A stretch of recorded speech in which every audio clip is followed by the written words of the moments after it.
चिंटू पांडे के गर्लफ्रेंड के आगे फेल है भोजपुरी की सारी हीरोइनें। जी हाँ, चिंटू पांडे की गर्लफ्रेंड इतनी खूबसूरत है कि भोजपुरी की सारी हीरोइनें फेल है। वीडियो में आगे बढ़े उससे पहले वीडियो को लाइक कर दीजिए और चैनल को सब्सक्राइब कर लीजिए और वीडियो देखने के बाद शेयर जरूर करें। जी हाँ, चिंटू भोजपुरी के उभरते सितारे हैं। चिंटू शुरू से ही लड़कियों के बीच में बहुत पॉपुलर रहे हैं।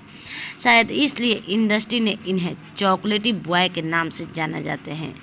लेकिन आज यह सुनकर बहुत लड़कियों का दिल टूट जाएगा कि चिंटू की बहुत सी खूबसूरत गर्लफ्रेंड है जिसे चिंटू बहुत प्यार करते हैं। तो चलिए आप सभी को मिलवाते हैं चिंटू की गर्लफ्रेंड से। तो ये रही चिंटू की गर्लफ्रेंड। ये भोजपुरी फिल्मों की एक्ट्रेस काजल राघवानी है। दोनों के प्यार के किस्से पूरी इंडस्ट्री को पता है।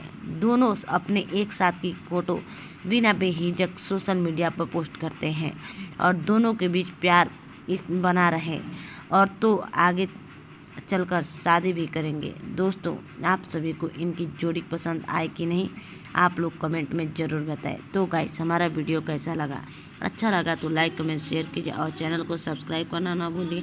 ऐसे ही चटपटी और मज़ेदार खबर हमारे यूट्यूब चैनल भोजपुरिया जानकारी में मिलते हैं।